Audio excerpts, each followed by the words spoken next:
Good morning friends, हम लोग light का ही अगला वीडियो है, आई थिंक ये 12th वीडियो होगा, जिसमें हम लोग रिफ्रैक्शन ऑफ लाइट को और लेंस के थ्रू जो हम रिफ्रैक्शन पढ़ रहे थे उसमें कुछ कुछ पोर्शन बच गया था, वो हम आगे की तरफ अब करेंगे। ठीक है, तो देखिए, तो एग्जाम्पल से देखते हैं। बेसिकली वो बेस्ड है आपको लेंस मेकर फार्मूला पे। Suppose this is example number 1। मुझसे बोला गया कि इसका फोकल लेंथ निकालने के लिए, ठीक है, ये पहला सरफेस, ये दूसरा सरफेस, ठीक है। सपोज उसका सेंटर यहाँ पे है C2, इसका सेंटर यहाँ पे है और इसका सेंटर यहाँ पे कहीं पे है, ठीक है। और सपोज इट इज़ गिवन कि इसका जो R1 है वो है, आपको ले लीजिए कुछ भी 20 सेंटीमीटर, ठीक है। और इसका जो है R2 जो है ले लीजिए 30 सेंटीमीटर, चलिए ये ले लीजिए, ठीक। और इसके अंदर जो मटेरियल जो फील्ड है इसका ये म्यू है, ठीक। अगर हमसे पूछा गया इसका इस वाले लेंस का, ये बाईफोकल नहीं है, ये बाई कन्वेक्स लेंस नहीं है, ये बाई कन्वेक्स नहीं है, अलग अलग रेडियस का है, इसलिए बाई कन्वेक्स नहीं है। तो इसके लिए हमको क्या करना पड़ेगा, हमको अपना फॉर्मूला याद करना पड़ेगा कि 1/f is equal to mu minus 1। This is air, ये यहाँ पे ये सराउंडिंग में एयर है। जब तक हम कुछ ना बताएं आपको यही समझना है कि ये एयर है, ठीक है। That is 1/r1 minus 1/r2। So if we find कि 1/f is equal to mu, mu कितना है, सपोज म्यू आपका दिया हुआ है 1.5, ठीक है। फिर कितना हो जाएगा 1.5 minus 1 and 1/r1। Now R1 is how much, R1 is this 20, और वो किस साइड में है, अगर जनरली ऑब्जेक्ट किधर रखते हैं, लेफ्ट साइड में, तो इधर से अगर देखा जाए तो वो पॉजिटिव होगा, यानी कि R1 पॉजिटिव है और R2 क्या है, निगेटिव है। तो if we put R1 to be 20 and minus R2 to be negative, that is minus 30, ठीक है। तो ये निकल जाएगा आपका कितना, 1/f that is 0.5, that is 1/20 minus plus हो जाएगा 1/30, ठीक है। So just find it, that is 0.5 into 30 plus 20, या फिर ऐसा करिए 60 ले लीजिए, 20 23 जा और प्लस 32 जा, दिस वन, ठीक है। सो you can calculate just f। अब f आप कैलकुलेट कर सकते हो, कोई दिक्कत वाली बात नहीं है। f would be 60/0.5 into 5। Is this okay? So this 5 is what, 12×5 = 60, और ये f कितना हो गया, ये 0.5 है, तो अगर देखोगे तो ये 1/2 है, तो ये हो जाएगा 24 सेंटीमीटर प्लस। ये हो गया इस वाले लेंस का फोकल लेंथ। निकाल लीजिए। अब ज़रूरी नहीं है कि आपको हमेशा बाई कन्वेक्स ही दिया रहे, जिसमें रेडियस इक्वल हो, ऐसा भी दे सकता है और पूछ सकता है फोकल लेंथ। हालांकि आपके 10th स्टैंडर्ड में उतना ज़्यादा इंपॉर्टेंट नहीं रखता है, बट ओलंपियाड वगैरह में शायद पूछा जा सकता है। ये लिख लीजिए इसको।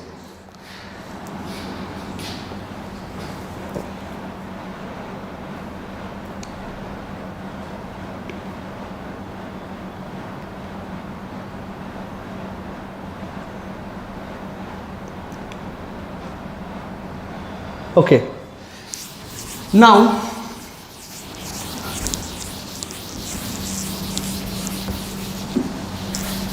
चलिए एक और क्वेश्चन करते हैं इसी के बेसिस पे। सपोज एग्जांपल नंबर 2, अगर इसी में अगर इस का दिया हुआ है ऐसा, और this is first surface, this is second surface, इसका सेंटर इस साइड होगा, ये तो ऑब्वियस सी बात है, लॉजिकल है। So this suppose R1 is 20 centimetre and this is C2, this R2 is what 30 centimetre मान लीजिए, और यहाँ जो मटेरियल भरा हुआ है उसका जो म्यू है वो 1.5 है। अब इसका निकालना पड़े हमको कि फोकल लेंथ क्या है, कोई बहुत बड़ी बात थोड़ी ना है। दैट इज 1.5 माइनस, उसी फॉर्मूला में रखेंगे 1/r1।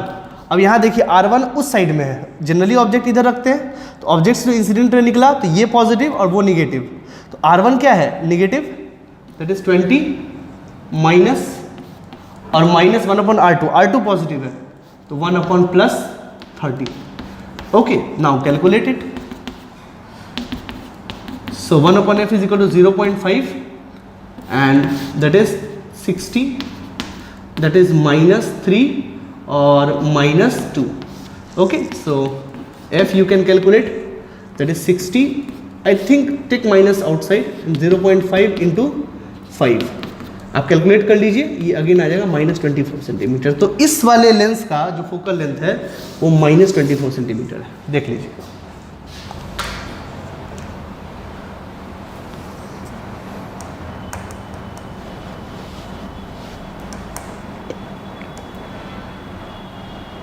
अब वीडियो पॉज करके लिख सकते हैं।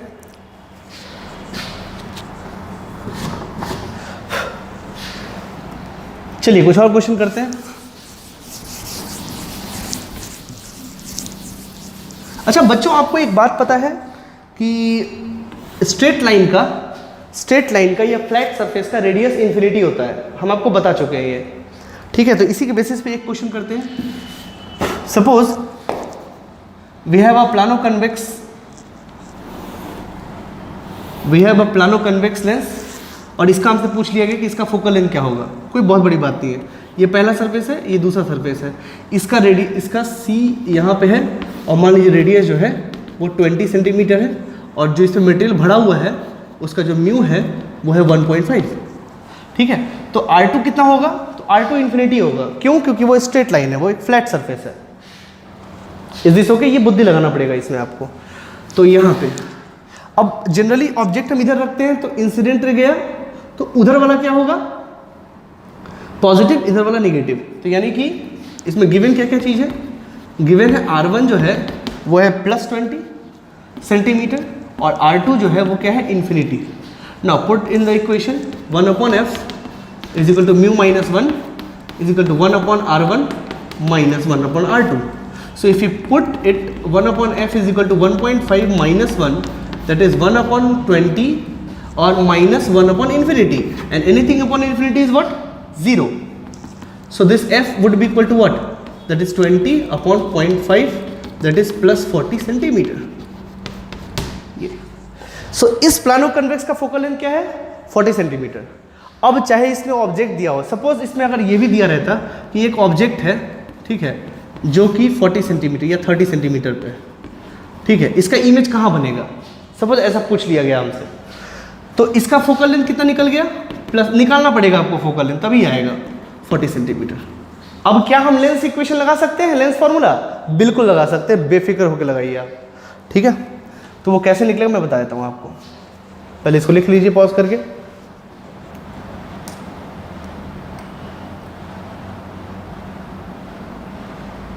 चलिए, अब अगर आगे ये तो जो काम यहाँ कर रहे हैं वो पिछले 2 क्वेश्चन में भी कर सकते थे कि अगर ऑब्जेक्ट दिया रहता कहीं पे और पूछता इमेज कहाँ निकाल रहे हैं, तो उस क्वेश्चन में भी ऐसे कर सकते जैसे हम अभी कर रहे हैं। तो इसमें u कितना है? -30 सेंटीमीटर, ठीक है। f कितना है? तो +40 सेंटीमीटर, ठीक है। अब हमको पता है रिलेशन क्या है, 1/v - 1/u is equal to 1/f। So this is 1/v minus 30 है ना, 30 -30 is equal to 1/40। Okay, just solve it.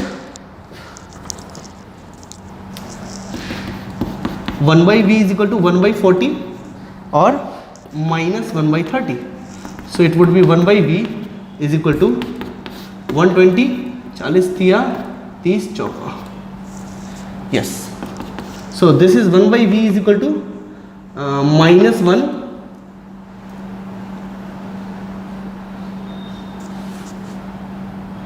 1/40, हाँ ठीक तो है। तो आगे -1/120, so v is equal to what? -120 centimetre. ओ, इसका रिफ्लेक्शन कैसा होगा? इसका रिफ्लेक्शन कुछ ऐसा को मैं बताता हूँ आपको। यानी क्या है, 120 है ना, सही है ना, 120, हाँ ठीक। तो इसका कैसा आएगा? ये इंसिडेंट हो गया और इसका यहाँ कहीं ना कहीं बनेगा इमेज। ये है आई, दिस इज व्हाट? 120 सेंटीमीटर।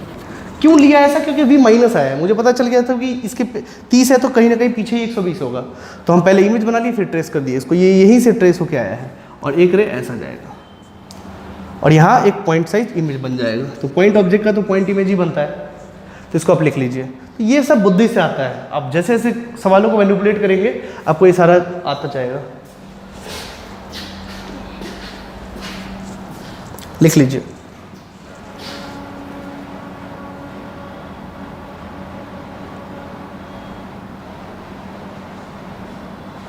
चलिए अब हम क्या करते हैं, इस लेंस को पलट देते हैं तो देखते हैं क्या फ़र्क पड़ता है।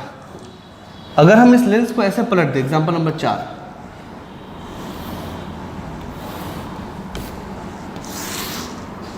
Number of question I can make it, number of question हम बना सकते हैं, ठीक है, बट वही बताएंगे जो आपको ज़रूरत है। Suppose this is 1 and this is second surface, और इसका जो रेडियस है वो यहाँ कहीं ना C2 है और ये है 20। मैंने उसी को बस पलट दिया है, ठीक है।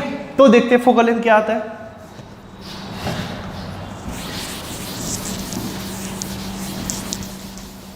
तो अगर ध्यान से देखें तो ऑब्जेक्ट अगर इधर रहेगा तो ये वाला नेगेटिव और ये वाला पॉजिटिव, ठीक है।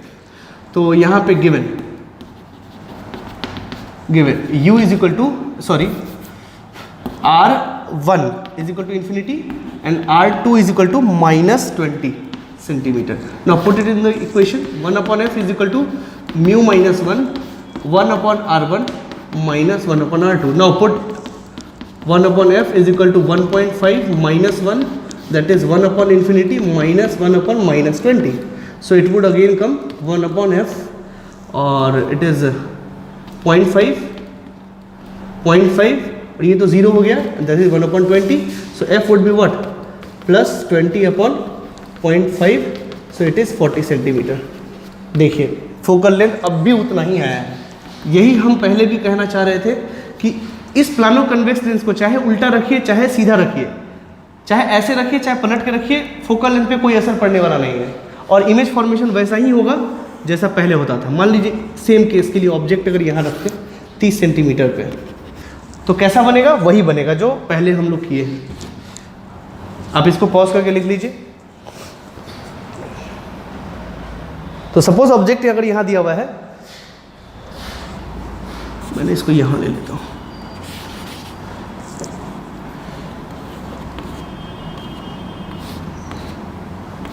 ताकि इमेज फॉर्मेशन में हम दिखा सकें।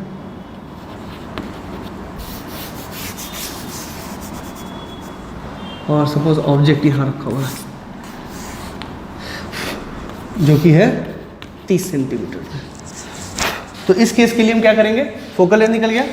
अब गिवन क्या क्या चीज़ है? गिवन है 1/f is equal to 1/v minus 1/u, ठीक है। तो 1/f कितना है? तो 1/+40 that is 1/v minus 1/-30 centimetre, ठीक है। तो 1/v क्या हो गया भाई साहब? 1/40 माइनस 1/30, so 1/v is equal to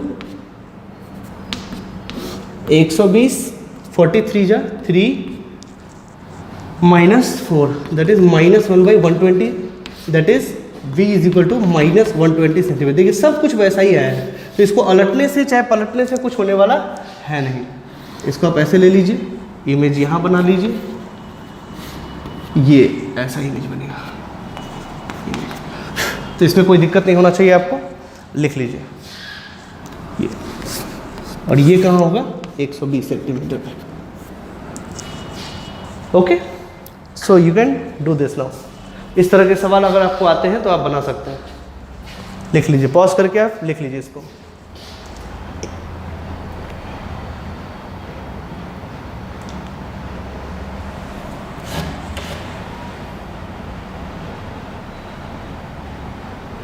suppose एक और क्वेश्चन करते हैं प्लानो कनकेव पे। कई बच्चे बोलेंगे सर प्लानो कनकेव बता दीजिए, वो भी देख लीजिए। सपोज ऐसा अगर आ गया कोई लेंस और मटेरियल जो भरा हुआ है that is 1.5, this is first surface and this is second surface, and suppose C1 is 20 centimetre, ठीक है। और ऑब्जेक्ट मान लीजिए, लगे हाथ यहाँ भी लिख ही लेते हैं, ऑब्जेक्ट जो है वो 30 सेंटीमीटर पे है। तो v कहाँ बनेगा? तो v निकालने के लिए पहले f निकालना पड़ेगा। f पहले निकाल लेते हैं फॉर्मूला से।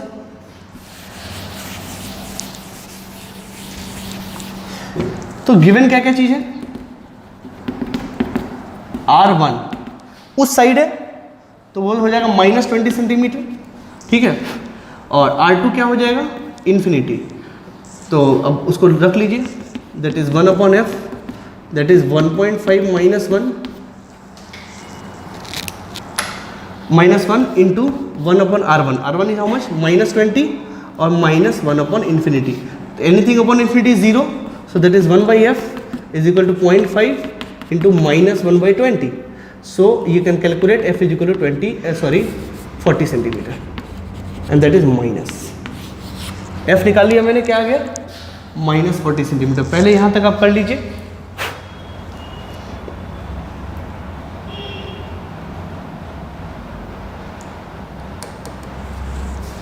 ओके यहाँ तक करने के बाद आते हैं लेंस फॉर्मूला पे. फिर लेंस फॉर्मूला क्या हो जाएगा? 1/f is equal to 1/v minus 1/u. So 1/f is -40 is equal to 1/v minus 1/-30. So it is 1/v is equal to -1/40 और -1/30.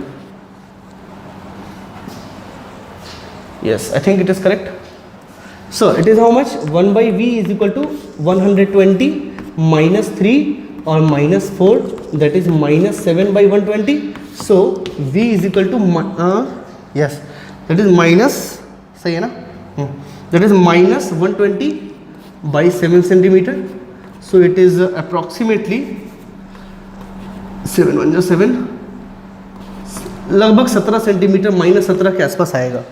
तो इसका ये 30 है, तो इसका कैसे बनेगा? देखिए, अब ये 30 है और ये 20 है, यानी कि कहीं ना कहीं यहाँ इमेज बनने वाला है. तो आप क्या करिए, इसको ऐसे कर लीजिए और ये कहीं ना कहीं यहाँ पे आएगा ऐसा इमेज. तो यहाँ से आप ये इमेज बनेगा आपका 17 सेंटीमीटर का. I think it is clear to you now. अब इसको भी ऐसे रखिए, चाहे पलट दीजिए, कोई फर्क पड़ने वाला नहीं है. आप लिख लीजिए इसको.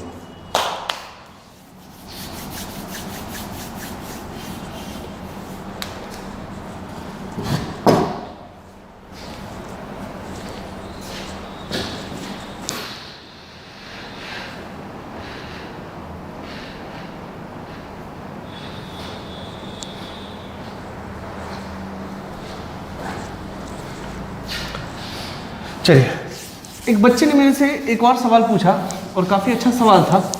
हालांकि वो टिपिकल ज़्यादा नहीं था बट कंसेप्चुअल था. वो क्या पूछा मेरे से कि सर, अगर ये कन्वेक्स लेंस है और मान लीजिए रेडियस फेडियस कुछ भी हो इसका, इसमें हम कोई मटेरियल भरे ही नहीं. इसमें अगर हम कोई मटेरियल भरे ही नहीं, मतलब म्यू क्या है? म्यू है 1. मतलब जो इधर है वही, अगर कुछ नहीं बढ़ेगा तो एयर रहेगा और एयर का रिफ्रैक्टिव इंडेक्स कितना होता है? 1. तो सर इसमें रिफ्रैक्शन होगा कि नहीं होगा? तो वो देखते हैं.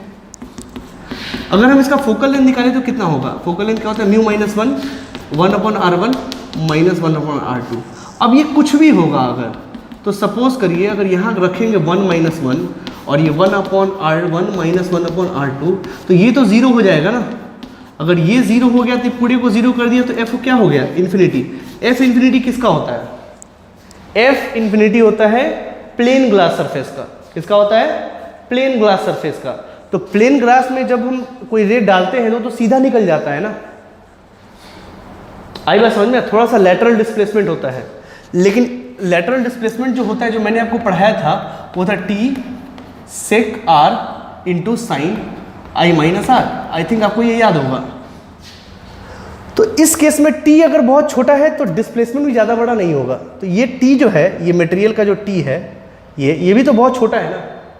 तो डिस्प्लेसमेंट भी लगभग कुछ भी नहीं होगा. रे जो आएगा वो सीधा निकल जाएगा. मतलब इस केस में अगर कोई रे आ रहा है तो वो सीधा निकल जाएगा, कोई रिफ्रैक्शन होने वाला नहीं है. The answer is this. तो बड़ा ही अच्छा सवाल था, कंसेप्चुअल था.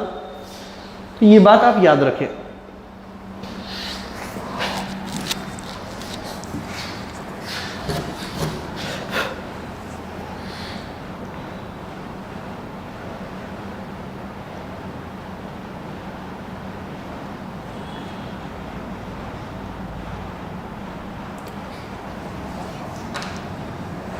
Okay, so this is all about. जैसे एक और क्वेश्चन करना हो तो एक और क्वेश्चन कर लो. देखो, सपोज एग्जांपल नंबर 7, अगर कोई दे दिया कन्वेक्सो कनकेव, ठीक है, मान लो ऐसा दे दिया और इसमें मटेरियल भरा हुआ है, वही mu is equal to 1.5. Glass का रिफ्रैक्टिव इंडेक्स बेसिकली 1.5 के आसपास ही होता है. मान लो ये पहला सरफेस, ये दूसरा सरफेस, तो इन दोनों का रेडियस उसी साइड होगा.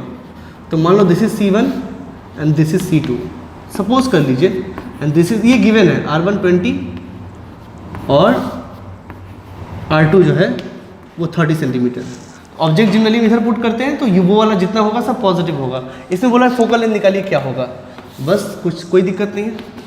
तो 1/f is equal to 1.5 minus 1 upon R1, तो R1 पॉजिटिव है, अब सब इधर ही है, 20 माइनस, अब ये भी पॉजिटिव है तो 30, ठीक है। तो ये कितना हो गया, 1/f is equal to 0.5, that is now 60, 20 तिहाई, तो हो गया 3 माइनस 30 तो ना, ठीक है। तो ये हो गया 1/f दैट इज 0.5 और हो गया 60, हो गया 1, तो f बराबर क्या हो गया 60 अपॉन 0.5।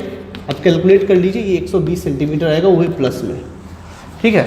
अब इसमें अगर ऑब्जेक्ट दिया हुआ है कि 30 सेंटीमीटर पे 40 सेंटीमीटर पे जितना हो निकालना हो निकाल लीजिए, आप इससे आप निकाला जा सकता है, इसमें कोई दिक्कत नहीं, यूजिंग लेंस।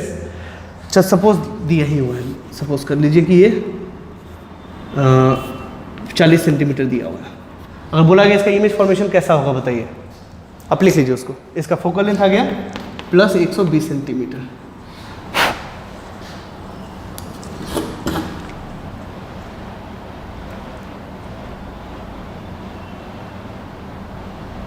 अब पॉज करके लिख लीजिए इसको। चलिए अब हम आते हैं लेंस मेकर फॉर्मूला से। यहाँ पे गिवन क्या क्या है, गिवन है u is equal to minus 40 centimetre and f is equal to plus 120 centimetre. So 1 upon f is how much, that is 1.5 minus 1 into 1 upon R1, sorry this is not. अब मुझे इसका जरूरत थोड़ी ना, मुझे तो इसका जरूरत है, 1/v माइनस 1/u। सो क्या है 1 upon 120 is equal to 1/v minus 1/-40 है ना, यस।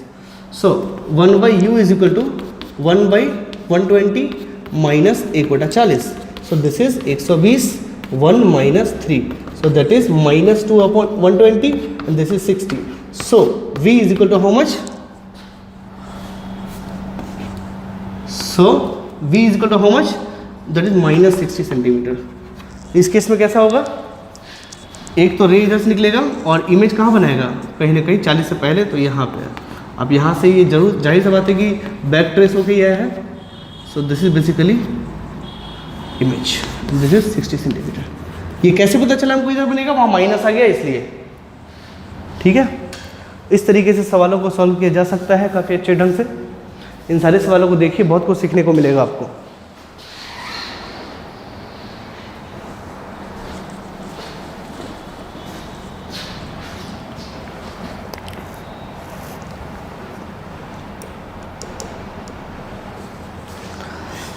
चलिए ये सारी बातें हो गई, इसको ख़त्म करते हैं। अब अभी तक हम लोग जो है जनरली हम लोग पढ़ रहे थे रेयरर टू डेंसर में रेस जा रहा था, ठीक है।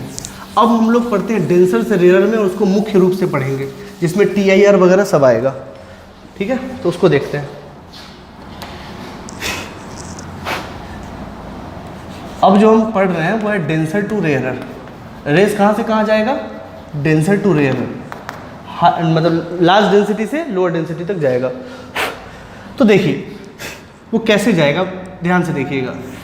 मान लीजिए एक सरफेस है, what is a surface, surface is an imaginary boundary which separates two mediums, ठीक है। तो मान लीजिए ये मीडियम अलग है, ये मीडियम अलग है, ठीक है। तो ये मान लो μ1 है और ये मान लो μ2 है। इसका रिफ्रैक्टिव इंडेक्स μ1 है, इसका रिफ्रैक्टिव इंडेक्स μ2 है। किसके रिस्पेक्ट में, एयर के रिस्पेक्ट में। एब्सोल्यूट दिया हुआ है, ये आपको पता है, हमको बताने की आवश्यकता नहीं है। तो सपोज कर लीजिए कि एक रे आया, अब ये डेंसर है, यहाँ दिया हुआ है कि μ1 इज ग्रेटर देन μ2, ये डेंसर है। तो डेंसर से जब रेयर में जाता है तो rays bend away from normal, जो कि आपको पता है, ये ऐसे जाके ये नॉर्मल से आगे की तरफ जाएगा।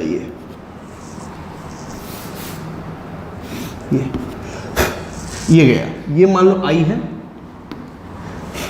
तो ये क्या है R, ठीक है। और अगर डेविएशन देखा जाए तो क्या होगा, डेल्टा, डेल्टा हो जाएगा r minus I. This I think this must be I, so this is r minus I, nothing but r minus I. This is angle of deviation. आपको पता ही है पहले से, खैर उसके बारे में चर्चा बाद में करेंगे. अब कहने का मतलब है कि आपको नहीं लगता कि ये अगर बढ़ रहा है तो I अगर हम बढ़ाएंगे तो कभी ना कभी ये इस पे भी ओवरलैप करेगा. तो मान लीजिए वो उस I पे आते हैं हम, मान लीजिए दिस, और ये इस पे चला आया, बढ़ते बढ़ते ये इस सरफेस पे चला आया ऐसे. जब इसका एंगल ऑफ रिफ्रैक्शन कितना हो गया, जब इसका एंगल ऑफ रिफ्रैक्शन हो गया इस रे के लिए कितना हो गया, 90 डिग्री. ठीक, तो इस समय जो एंगल ऑफ इंसिडेंस है वो क्या है, वो है यहां लिख रहे हैं C, जिसको क्या बोलते हैं, क्रिटिकल एंगल. क्रिटिकल एंगल, ठीक है. अब मेरा सवाल ये है, अब बताइए अगर अभी हम सुधरे नहीं और इंसिडेंट रे को और बढ़ाएं ये, तो क्या होगा. This is I, suppose I dash कर लीजिए, I dash greater than C, मतलब ये जो इंसिडेंस एंगल है वो तो C से बड़ा है ना, क्रिटिकल एंगल से बड़ा है ना. तो क्या होगा, तो बेटा अब ये घूमते घूमते अपने ही मीडियम में चला आएगा. यार sorry,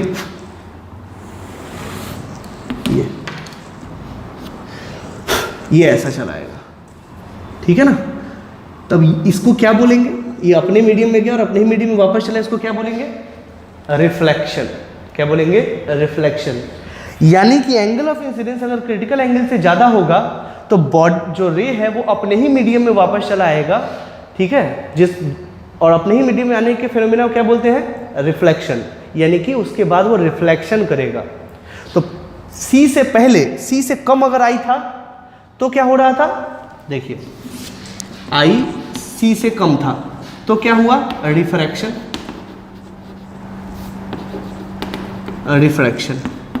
I is equal to C था तो reflected ray is on boundary या सरफेस, और I डैश जो ग्रेटर देन C था तो क्या हुआ, रिफ्लेक्शन. एक बात आप हमेशा याद रखिए, लाइफ में क्रिटिकल वर्ड जब भी आ जाए, क्रिटिकल का मतलब होता है कुछ ऐसा क्रिटिकल जिसमें कि जीने मरने की स्थिति हो जाए, that is called critical. Critical एक आम वर्ड नहीं है, एक बहुत सोफिस्टिकेटेड वर्ड है जिसको बहुत, जैसे अब एक आदमी है जो अंतिम सांस में, that is critical with him, ठीक है ना, वो क्रिटिकल है, दैट इज क्रिटिकल, ठीक है ना. अब ऐसा नहीं कि ठोकर लगा और थोड़ा सा मतलब गड़बड़ा गया और हम गिरने वाले हैं, दैट इज नॉट क्रिटिकल. जीने मरने का केस हो जाए, दैट इज क्रिटिकल, ठीक है. तो कहने का मतलब है यहां सर ऐसा क्या क्रिटिकल है, यहाँ क्रिटिकल है. यहाँ देखिए, यहाँ रिफ्रैक्शन और रिफ्लेक्शन फेनोमेना ही चेंज हो जा रहा है, and this is critical about it, है ना. That is why that angle is called critical angle, nothing else. तो ये सारी बातें आप लिख लीजिए, उसके बाद हम इस पर PhD कराते हैं आपको.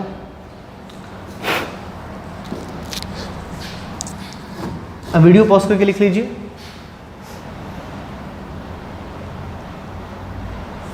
और इसको लिखना शुरू कीजिए. अब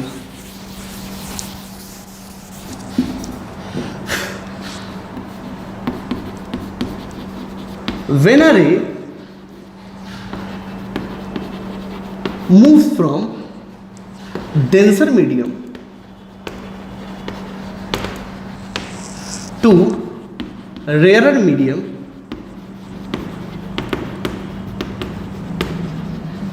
then at critical angle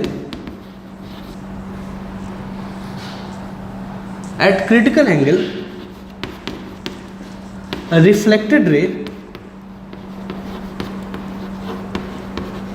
overlaps with surface, ठीक है. पहली बात तो ये लिख लीजिए. After that, if incidence angle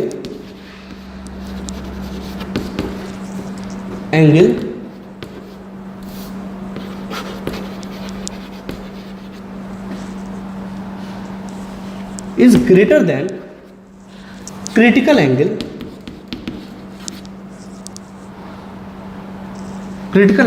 I think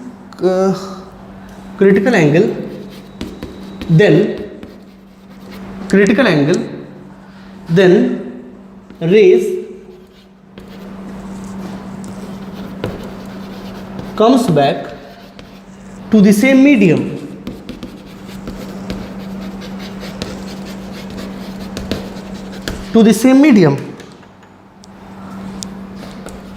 and this phenomena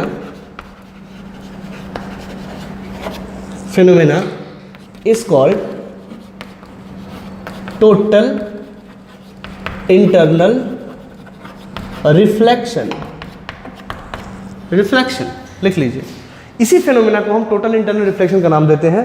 when incidence angle is greater than critical angle then that phenomena is called total internal reflection.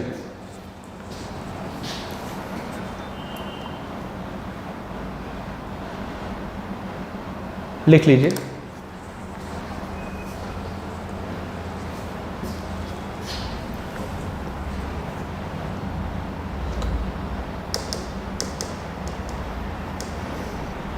Pause the video and write it down.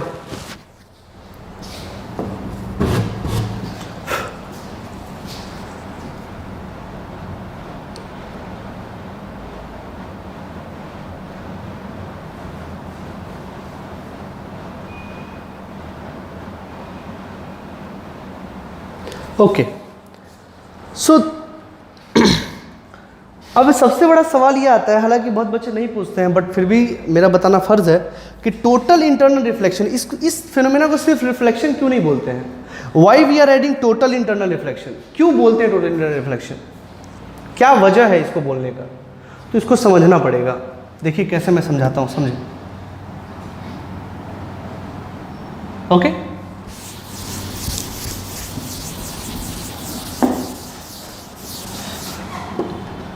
चलिए समझिएगा, थोड़ा दिमाग लगाइएगा। मान लीजिए कि ये glass slab है। क्या है? ग्लास स्लैब है, ठीक। तो कहने का मतलब है कि मान लीजिए कोई लाइट इंसिडेंट हुआ है, तो एक्चुअल जो कंडीशन है वो कुछ ऐसा है कि कुछ लाइट जो है वो रिफ्रैक्ट करेगा सरफेस से। ये मान लीजिए रेयरर है और ये डेंसर है। ये suppose μ1 and μ2, this is μ2 is greater than μ1, मतलब ये रेयर और ये डेंसर है इस केस के लिए। तो ये कुछ रिफ्रैक्ट करेगा और कुछ रिफ्लेक्ट करेगा। ऐसा ही होता है, रियलिटी में यही होता है। और कुछ एब्जॉर्ब होता है, मतलब कुछ ट्रांसमिट करेगा, कुछ रिफ्लेक्ट करेगा, कुछ ट्रांसमिट करेगा और कुछ एब्जॉर्ब भी होगा। ये मटेरियल जो होगा कुछ ना कुछ एब्जॉर्ब भी करेगा। तो अगर हम रिफ्लेक्शन की बात करें, जरा सोचिए, मान लीजिए ये आईना है और यहाँ पे हमने सिल्वर नाइट्रेट का सॉल्यूशन लगा दिया यहाँ पे, तो ये बन गया मेरा आईना। लेकिन आईना के पास कुछ ना कुछ मोटाई तो होता है, ठीक है। तो ये जो इंसिडेंट रे इस पे गिरा, उसके साथ क्या क्या घटनाएं हुई? तो घटनाएं ऐसी कुछ हुई कि यहाँ पे जब ये पड़ा तो पढ़ने के बाद ये रिफ्लेक्ट किया, कुछ ट्रांसमिट किया, कुछ एब्जॉर्ब किया। मतलब 100% रेज रिफ्लेक्ट नहीं हुए, कुछ ट्रांसमिट करा गया, कुछ एब्जॉर्ब कर लिया और कुछ रिफ्लेक्ट हो गया। मतलब टोटली रिफ्लेक्ट नहीं हुआ। लेकिन ऐसा टोटल इंटरनल रिफ्लेक्शन में नहीं होगा, ठीक है ना। यही अंतर है इन दोनों में। सपोज कर लीजिए कि ये अगर ऐसा है और मान लीजिए कि इसमें से अगर ये μ2 है और ये μ1, again the same thing, μ2 is greater than μ1, कि अगर कोई रे क्रिटिकल एंगल से ज़्यादा है और वो रिफ्लेक्ट करेगा, ठीक है, तो ये जो रिफ्लेक्शन हुआ यहाँ पे कोई भी रे ना बाहर जाएगा और बाहर गया ही नहीं तो एब्जॉर्ब होने का कोई सवाल ही पैदा नहीं होता है। यानी कि जो रे इंसिडेंट यहाँ गया है 100%, यानी कि 100% जो एनर्जी इधर से इंसिडेंट हुआ है वो 100% एनर्जी रिफ्लेक्ट भी हुआ है। That is why it is called total internal reflection. ये पूरा का पूरा आया इसलिए टोटल, और इंटरनली हो गया, that is why it is internal, और रिफ्लेक्शन तो ये है ही। That is why the term total internal reflection is used here, ठीक है। तो कोई कहे कि हमको अगर एनर्जी भेजना है एक जगह से दूसरी जगह तक, तो मुझे किसका यूज करना चाहिए? रिफ्लेक्शन का यूज करके भेजना चाहिए या टोटल इंटरनल रिफ्लेक्शन का यूज करके भेजना चाहिए? तो answer is total internal reflection का ही यूज़ करके भेजना चाहिए। ठीक है, लिख लीजिए इसको। और टोटल इंटरनल रिफ्लेक्शन जो है TIR के नाम से बहुत फेमस है, तो हम लोग भी इसको यूज़ करेंगे। ठीक है, TIR टोटल इंटरनल रिफ्लेक्शन उसी नाम से फेमस है। और TIR is a very important phenomena in daily life. हमारे रोज़मर्रा की ज़िंदगी में भी TIR का बहुत यूज़ है। जैसे आपका जो इंटरनेट चलता है that is based on optical fibre. वो ऑप्टिकल फाइबर से बेसिकली इंटरनेट क्या है मैं आपको बताता हूँ, समझिए छोटे से भाषा में, आसान शब्दों में इंटरनेट क्या है। जैसे सपोज कर लीजिए कि 2 कंप्यूटर है और 2 कंप्यूटर के जोड़ दें तो उस कंप्यूटर का डाटा हम देख सकते हैं और उस कंप्यूटर का डाटा हम देख सकते हैं। तो ये छोटे प्लेटफॉर्म पे है। तो अगर मान लीजिए एक इंस्टीट्यूट है, सपोज करिए अपना इंस्टीट्यूट है, और अगर 10 कंप्यूटर है विद इन द इंस्टीट्यूट और 10 कंप्यूटर एक दूसरे से कनेक्टेड है, that is called LAN hub, connected है, तो हम हर एक सिस्टम को रीच कर सकते हैं अपने सिस्टम पे बैठ के, या किसी भी सिस्टम पे बैठ के कोई भी बाकी के 9 सिस्टम को वो रीच कर सकता है। This is called intranet, local area network, LAN भी बोलते हैं इसको, इंट्रानेट बोलते हैं। और जब पूरा ग्लोबली सारे कंप्यूटर्स एक दूसरे से कनेक्टेड हैं तो हम एक कंप्यूटर में जो है वो हम दूसरे जैसे कोई USA में अगर किसी कंप्यूटर में है तो हम अपने जगह भी देख सकते हैं उसको। दिस इज जो बड़े स्तर पे हो गया, ग्लोबली हो गया, दैट इज कॉल्ड इंटरनेट। यही इंटरनेट है जो आप यूज करते हैं। And another one is also that is called extranet. Extranet भी होता है जिसमें कि स्पेस के कंप्यूटर्स भी कनेक्टेड होते हैं, and that is called extranet. तो छोटा सा एग्जांपल है। तो इन सब जगह इंफॉर्मेशन पहुंचाने का काम ऑप्टिकल फाइबर के थ्रू ही किया जाता है। खूब सारे ऑप्टिकल फाइबर बिछे हैं। ठीक है, तो ऑप्टिकल फाइबर का नाम आपने वैसे भी सुना होगा, टेलीफोन वगैरह में भी यूज करते हैं। ऑप्टिकल फाइबर का आप लोगों ने बहुत नाम सुना होगा। तो what is optical fibre basically? Optical fibre is a device which transmit energy from one place to another place, and what is the principle behind this? Principle is TIR. Okay, I'll show you. लिख लीजिए इसको। अब TIR पे based जो है, जो इसका application है, वो सब कुछ देखते हैं।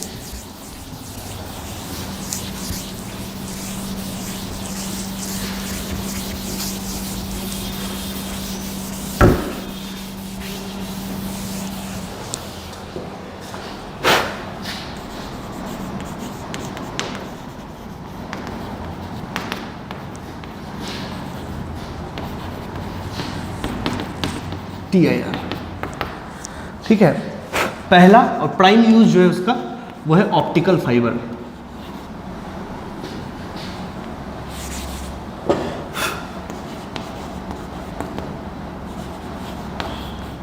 ऑप्टिकल फाइबर, ऑप्टिकल फाइबर क्या होता है? देखिए दोस्तों, ये कुछ ऐसा होता है जैसे एक वायर है जिसमें एक मटेरियल के ऊपर दूसरा मटेरियल चढ़ाया गया होता है। सपोज करिए ये एक मटेरियल है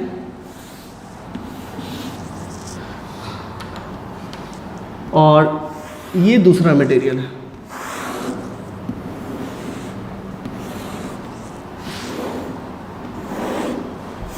ठीक है, और ये जो मटेरियल है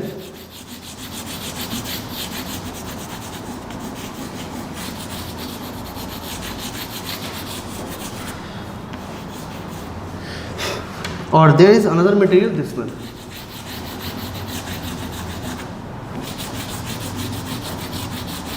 ये बेसिकली होता ऐसा है, मतलब एक मटेरियल के ऊपर दूसरा मटेरियल चढ़ाया गया हुआ है। ठीक है, और मान लीजिए इसका जो रिफ्रैक्टिव इंडेक्स है दैट इज μ1 और इसका जो रिफ्रैक्टिव इंडेक्स है दैट इज μ2। ठीक है, तो अब बेसिकली हम इसके कैलकुलेशंस पे नहीं जाते हैं क्योंकि कैलकुलेशन आपको उतना पढ़ना भी नहीं है, बट छोटा छोटा हम आपको बस चीज़ें बता देते हैं। ये ऐसा केस है। ठीक है, और दूसरी बात, दिस μ1 इज ग्रेटर देन μ2। पहली बात तो ये। ठीक, अब इसको समझते हैं थोड़ा। पहले तो एक्चुअल फिगर ये है, इसको बोलते हैं कोर, इसको बोलते हैं कोर, और इसको बोलते हैं क्लैडिंग। छोटी छोटी बात है, बस इंट्रोडक्शन के लिए हम आपको बता रहे हैं बस। तो डरना नहीं है इसका, वैसे भी मैथमेटिक्स आपको पढ़ना नहीं है, चाहूँ तो मैं बता सकता हूँ बट काम का नहीं है वो सब फालतू चीज़ें।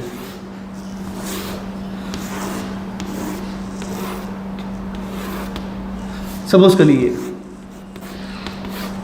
तो कोई रे मान लीजिए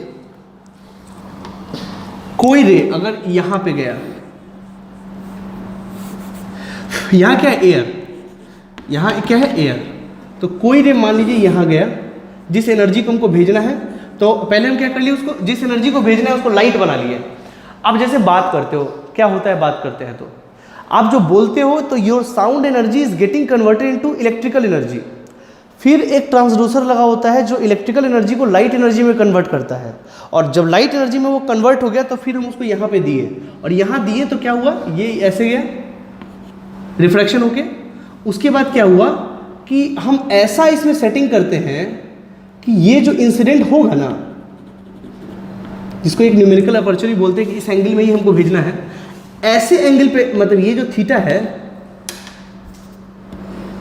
ये जो थीटा है वो हम ऐसे सेट करते हैं कि यहां पे जो भी इंसिडेंट एंगल बनेगा ना वो ग्रेटर देन सी होगा, वो सी से ज्यादा होगा, और सी से ज्यादा होगा तो क्या होगा, ये डेंसर है ये रेयरर है, तो ये अपने ही ऐसे चलाएगा, और चलाएगा तो अब देखिए अगर ये आई है तो ये भी आई होगा क्योंकि लॉ ऑफ रिफ्लेक्शन, फिर ये अगर आई है तो पैरेलल लाइन से ये, तो फिर ये आई, तो फिर ये अगर इसके लिए ये आई सी से बड़ा है तो ये भी आई तो सी से बड़ा ही होगा ना, ये भी क्योंकि मटेरियल तो वही है, फिर ये ऐसे भागा, तो ऐसे करते करते फिर ये जहां भी हमको भेजना है ऐसे करके फिर वो निकल जाएगा। ठीक है, देखो यहां से हम एनर्जी सेंड किए और यहां पे हमको क्या रिसीव हुआ, लाइट एनर्जी, तो दूसरा आदमी क्या रिसीव करेगा, अब सोचिए उसका मशीन क्या रिसीव किया, लाइट एनर्जी, फिर एक ट्रांसड्यूसर लाइट एनर्जी को फिर किस में कन्वर्ट कर दिया, इलेक्ट्रिकल एनर्जी में, फिर वो इलेक्ट्रिकल एनर्जी आपके फोन के थ्रू साउंड एनर्जी में कन्वर्ट हो गया, तो आप साउंड भेज के साउंड सुन सकते हैं। तो यही बेसिकली मैकेनिज्म होता है। ठीक है, तो दूर तक एनर्जी को सेंड करने का सबसे अच्छा जरिया है ऑप्टिकल फाइबर। बताइए इसमें कितना परसेंटेज लॉस हुआ आपका, कुछ नहीं, पूरा का पूरा पहुंच गया। Optical fibre can work up to 100% efficiency. Is this okay, लिख लीजिए इसको, this are the optical fibres, लिख लीजिएगा। This device is used to transmit light signal from one place to other,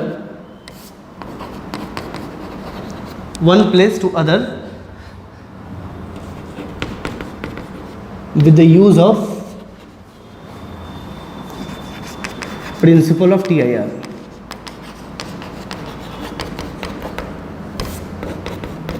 principal of TIR लिख लीजिए।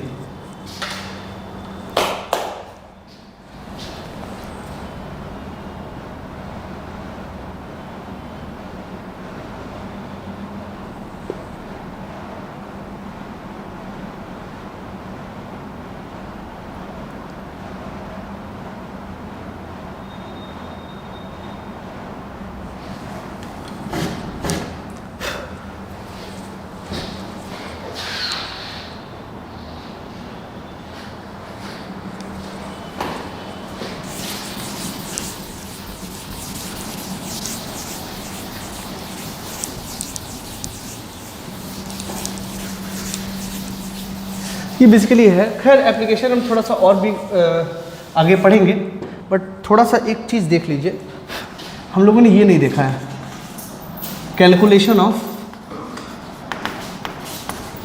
Critical angle. Critical angle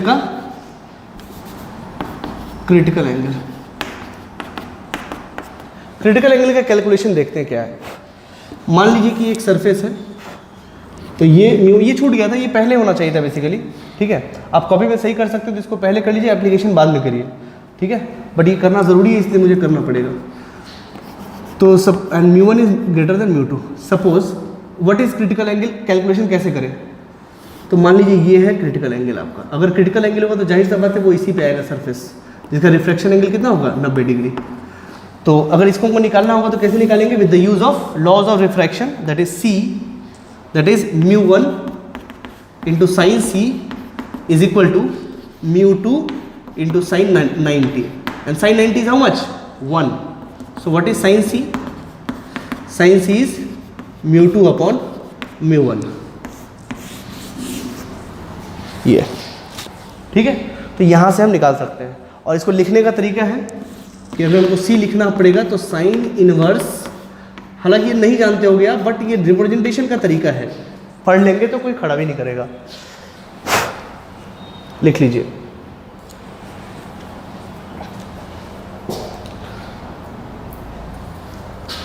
चलिए, इतना पढ़ने के बाद एक चीज़ हम देखते हैं कि सर एक बात बताइए, यहाँ पे तो आप लिख दिए, बार बार हमको यही करना पड़ेगा क्या? बार बार लिख के तभी एक्सप्रेशन लाना पड़ेगा? आंसर है नहीं, उसका कोई ज़रूरत नहीं है। कैसे? साइन का कोई भी वैल्यू जो होता है, मान लीजिए कि y is equal to sine x, तो साइन का कोई भी वैल्यू 1 से छोटा होगा या बराबर होगा, या -1 से बड़ा होगा या छोटा होगा। तो -1 से -1 पे तो जाना ही नहीं है, 0 के बाद का ही बात करिए आप, तो 1 से छोटा ही होगा। जनरली क्या होता है, 1 से छोटा ही होता है। तो 1 से छोटा कब होगा? जब ऊपर वाला छोटा होगा और नीचे वाला बड़ा होगा। तो आप क्वेश्चन देख के भी ये बात लगा सकते हैं कि अगर इसको 1 से छोटा रखना है तो जाहिर सा बात है न्यूमरेटर जो है डिनोमिनेटर से छोटा होना पड़ेगा, तभी ऐसा केस पॉसिबल है। तो आप देख के भी रख सकते हो, कोई दिक्कत वाली बात नहीं है।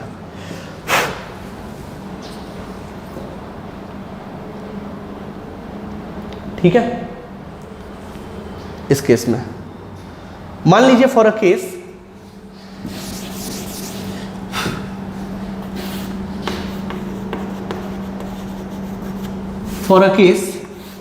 ये कोई रिफ्लेक्टिव इंडेक्स है और यहाँ पे ये एयर है, ठीक है। तो उस केस में c कितना होगा? तो हम डायरेक्ट भी कर सकते हैं साइन c। अब किसी भी मीडियम का रिफ्लेक्टिव इंडेक्स एयर से तो ज़्यादा ही होगा, तो sine c is 1/μ, c is equal to sine inverse 1/μ। This is the calculation of critical angle. लिख लीजिए इसको।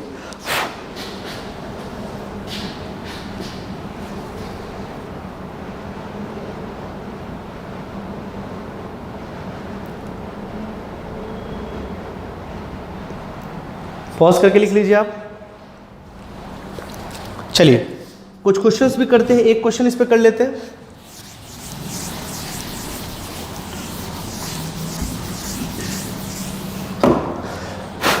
एग्जाम्पल, इसका एक एग्जाम्पल, पहला एग्जाम्पल इस वाले मतलब डेंसर टू रेयर का एक एग्जाम्पल कि सपोज एक म्यू दिया हुआ है √2, ठीक है, और ये एयर है, ये एयर कुछ नहीं दिया हो तो भी हम एयर ही मान के चलते हैं। इस केस में बोला गया कि c कैलकुलेट करिए कितना होगा, तो कोई खास बात थोड़ी ना है। c कितना हो जाएगा? तो sine c is equal to 1/√2। अब आपको पता है कि साइन थीटा 1/√2 कब होता है? 45 डिग्री पे। नहीं, इस कॉम्बिनेशन का c कितना है? 45 डिग्री। हर एक कॉम्बिनेशन का अपना अपना c होता है। अगर ये म्यू कुछ और होता तो वैल्यू कुछ और होता। तो इस कॉम्बिनेशन का c कितना है? 45 डिग्री। मतलब अगर कोई रे 45 डिग्री से ज़्यादा इंसिडेंट एंगल बनाता है तो वो TIR करेगा। सपोज इंसिडेंट अगर 50 डिग्री होगा तो TIR करेगा, इंसिडेंस अगर 40 करेगा तो TIR नहीं होगा, वो उधर जाएगा, रिफ्रैक्शन करेगा। I think this things are clear to you. लिख लीजिए, ये सिंपल छोटी छोटी बातें हैं। हर एक पेयर का एक क्रिटिकल एंगल होता है, हर एक पेयर का।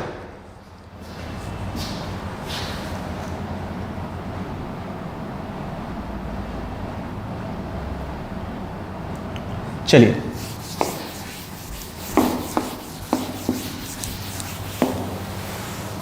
कुछ बातें और कर लेते हैं इफ यू वांट, कि अगर मान लीजिए ये है, ये एयर मान लीजिए, चलिए ठीक है, ये म्यू ऐसा है। तो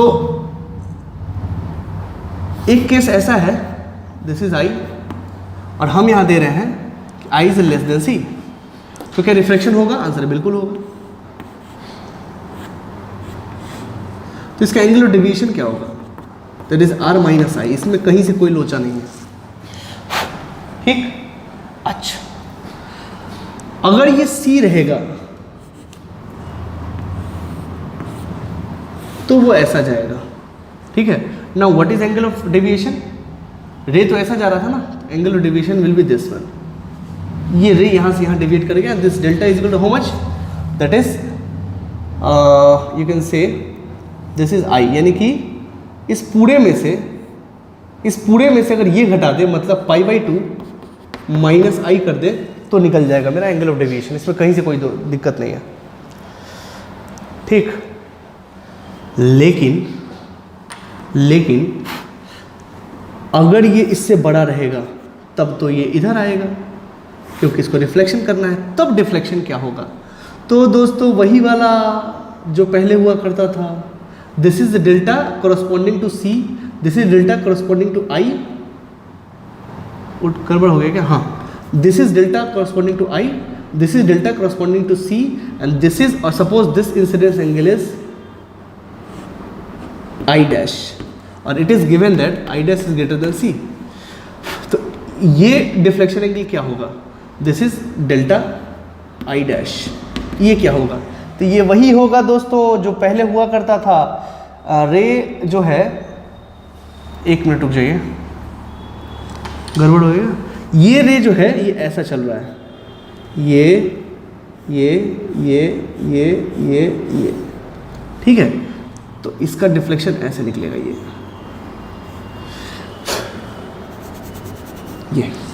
ये रे ऐसा जा रहा है ना, तो इसके करस्पॉन्डिंग जो डिफ्लेक्शन आएगा वो ये होगा भाई π/2 माइनस आई, क्योंकि इस केस में सी ये है ना, तो ये जो एंगल होगा वर्टिकली अपोजिट एंगल में this one means this one, ये और ये रे में ये वाला, तो दिस इज व्हाट, ये हो जाएगा सी। तो अगर पूरे में से π/2 में से अगर ये घटा दे तो दिस वन कम्स, ये हम कर सकते हैं, ठीक है। आप चाहो तो आप अलग अलग फिगर भी बना सकते हो, कोई दिक्कत वाली बात नहीं है। आप चाहो तो अलग अलग फिगर बना लो। देखिए पहला वाला तो समझ में आ गया होगा। Suppose if this is C, ये रे ऐसा जा रहा है, ठीक है। तो दिस इज व्हाट π/2 और दिस इज व्हाट सी। तो ये कितना हो गया? This is delta corresponding to c, that is π/2 minus i. आप देख सकते हो, ठीक। π/2 minus c, sorry, this is c. उस समय इंसिडेंस एंगल क्या है? सी। ये दूसरा केस। अब तीसरा केस, आई डैश, तब तो ये ऐसा आएगा because i dash is greater than c. तो इस केस में ये रे ऐसा जा रहा था, तो इस केस में ये डिफ्लेक्शन हो गया डेल्टा आई डैश को करस्पॉन्डिंग। वो कितना होता है? तो ये तो सर रिफ्लेक्शन वाला है ना, ये अगर आई है तो ये पूरा हो गया पाई, और इस पाई में से अगर ये दोनों एंगल घटा दे मतलब 2i, यानी कि पाई माइनस 2i डैश, तो ये होगा सर हमारा डेल्टा, ठीक है। तो इंसिडेंस एंगल घटेगा, तो देखिए अब यहाँ पे हम समराइज कर देते हैं।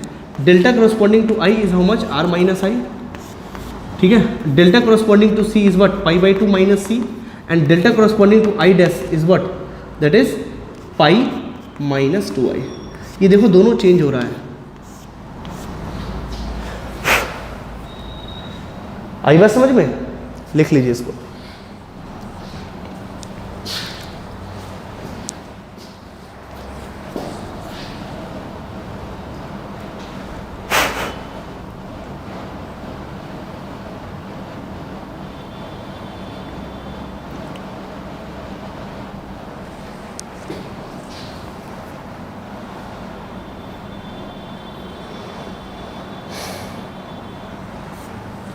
चलिए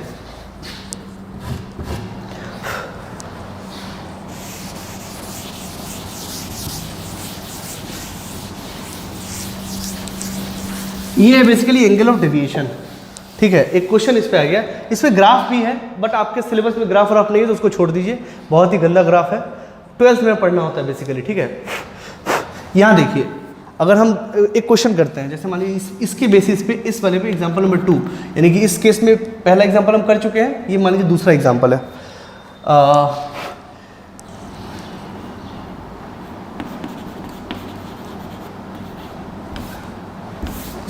अरे is travelling from denser to rarer medium,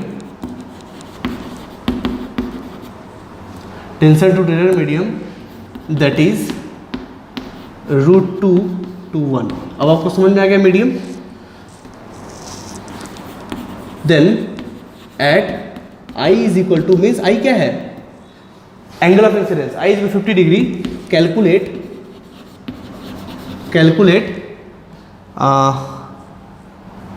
angle of deviation.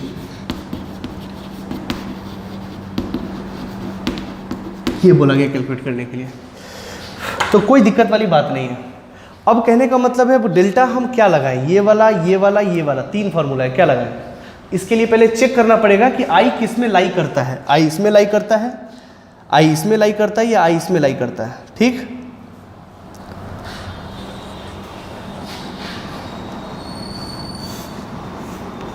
I dash greater than C at C at I less than C, ऐसा लिख लीजिएगा ताकि समझ में आए एग्जैक्टली। इसका सॉल्यूशन क्या हो जाएगा, तो सबसे पहले मीडियम बना लीजिए, ये है √2, ये है 1।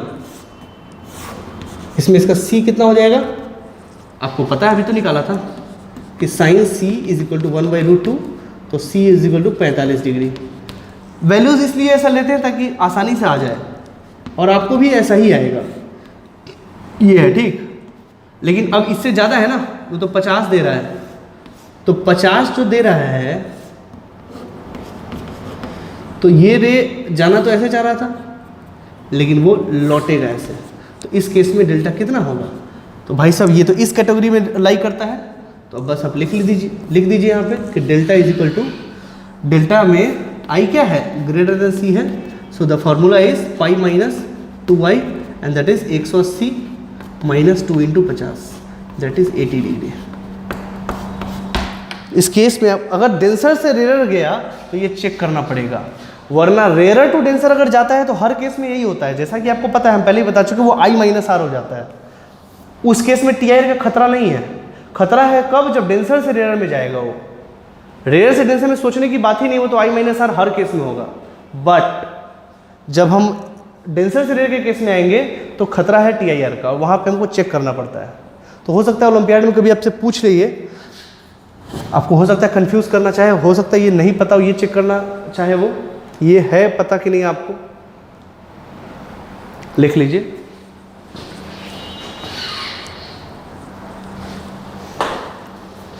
चलिए, ये सारी बात हो गई, छोटी छोटी बातें जो इंपॉर्टेंट बात है डेंसर टू रेयर में TIR के लिए हमको ये सारी चीजें बतानी थी।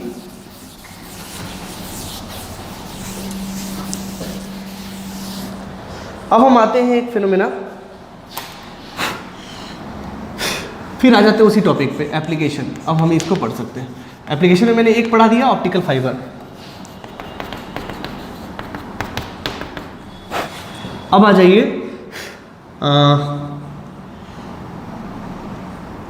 एक और ले लीजिए, कौन सा ले लें, हाँ चलिए मिराज पे आ जाते हैं। मिराज क्या है भाई, तो मिराज एक फिनोमेना है। It is a phenomena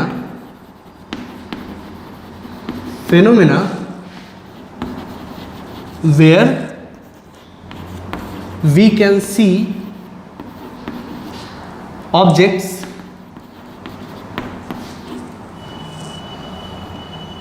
it is a phenomena in which, ऐसा लिखिए ज़्यादा बेटर है, in which we can see object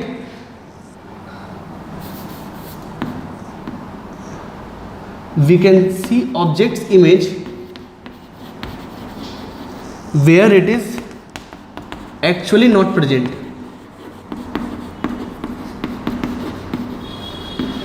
actually क्या होता है कि ये वहां पे इमेज हमको दिखाता है जहां पे ये एक्चुअली है ही नहीं। जैसे आप लोग कभी कभी देखते हो, गर्मी में जा रहे हो कहीं पे, तो दूर रोड पे आपको पानी दिखेगा, बट वहाँ पानी होता नहीं है एक्चुअली में। That is called Miraj.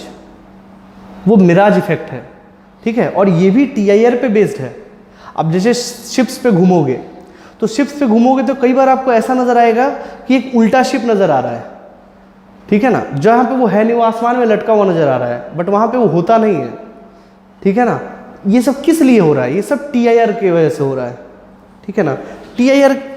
TIR क्यों हो रहा है भाई, क्योंकि देखिए मैं बताऊं, जब आप अर्थ सरफेस से ऊपर की तरफ बढ़ोगे तो एयर जो है आपका हल्का होता चला जाएगा, मतलब डेंसिटी घटता चलेगा।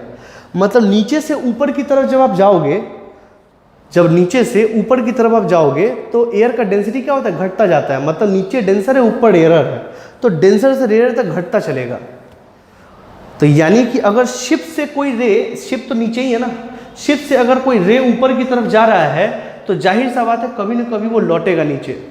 तो वही रे जब हमको दिखेगा मेरे आंख में तो हमको वहां पे उसका इमेज दिखाई देगा जहां पे वो नहीं है। यही फिनोमेना है मिराज का, ठीक है। इसको लिख लीजिए, it is based on principal of TIR, principle of TIR, ठीक है।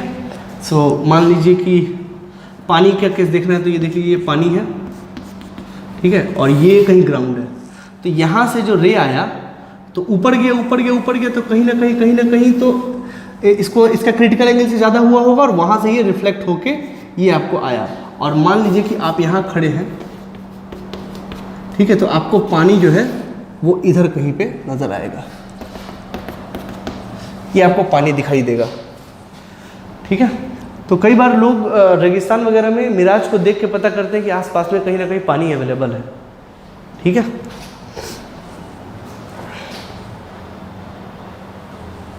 ठीक है, ऐसा और भी केस देख लीजिए। तो पहला केस है,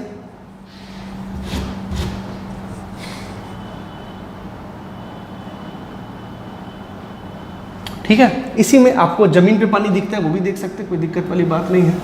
मान लीजिए कि ये ना दिखे आपको, आप दूर खड़े हैं, तो इसका इमेज तो यही बनेगा ना यहाँ पे, बट यहाँ पानी अवेलेबल नहीं है, आप दूर खड़े हो,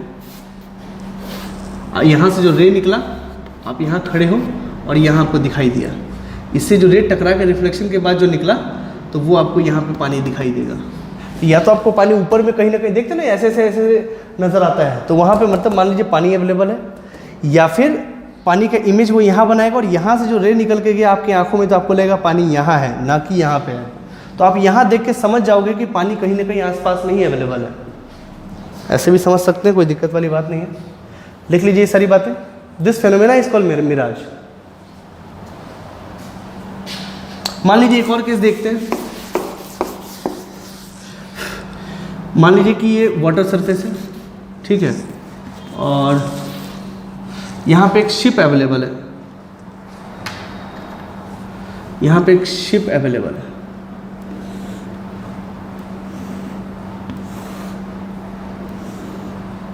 ये, ठीक है, और यहाँ पे एक बंदा इसको ऑब्जर्व कर रहा है,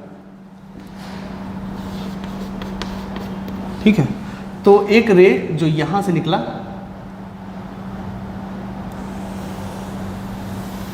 वो इसकी आंखों तक पहुँचा, क्योंकि TIR होके गया, इधर से इधर तक रिफ्लेक्टिव इंडेक्स घट रहा है, तो कहीं ना कहीं तो TIR होगा ही ना, ठीक है। जैसे एक बात बताइए, ऐसे ऐसे ऐसे मान लीजिए यहाँ से चला, यहाँ से रेयर है तो थोड़ा सा ये एंगल बढ़ा, फिर यहाँ से यहाँ गया थोड़ा और एंगल बढ़ा, तो कहीं ना कहीं तो ये एंगल जो है C से ज़्यादा हो ही जाएगा, जहाँ से वो पलट जाएगा रे, ठीक है। और हाँ, ठीक है, तो इस तरीके से दिखाई दिया आपको, ठीक। अब मान लीजिए एक और रह गया,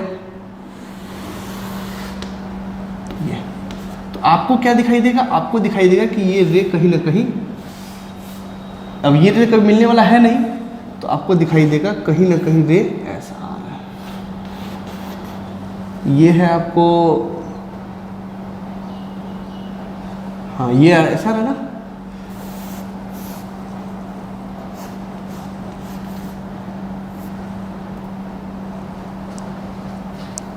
यहाँ पे ऐसा इमेज इसका दिखाई दे,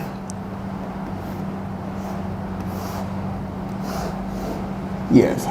अब उल्टा भी दिख सकता है, इसमें कोई बहुत बड़ी बात नहीं है, ये शिप आपको सीधा भी दिख सकता है, ये शिप उल्टा भी दिख सकता है। एक्चुअली पॉइंट वाली बात ये है कि ये एक्चुअली यहाँ पे है नहीं, फिर भी दिख रहा है। This effect is called mirage, ठीक है। ऐसा भी हो सकता है, मैं बताऊँ आपको, कोई हार्ड एंड फास्ट रूल नहीं है कि वहाँ पे सीधा ही दिखेगा, वो उल्टा भी दिख सकता है। कैसे उल्टा दिखेगा मैं दिखाता हूँ आपको।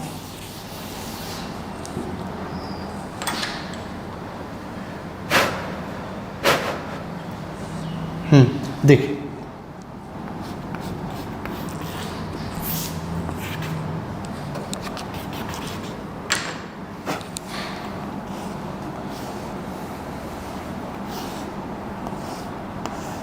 तो मान लीजिए ऐसा हुआ कि एक रे निकला और आदमी यहाँ खड़ा है बेचारा, ये ऐसा गया और यहाँ से जो रे निकला ऐसा गया, ठीक है। ऐसा जा सकता है रे अपने मर्जी से चलेगा, हमारे मर्जी से थोड़ी चलेगा। तो इसका इमेज ये और इसका इमेज ये, तो ये किसके वजह से है, इसके वजह से है।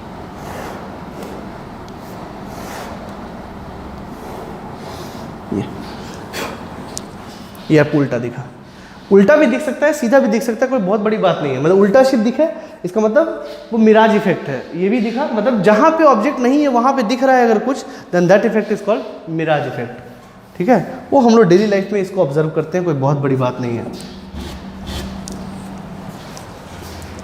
लिख लीजिए, so this effect is called Miraj.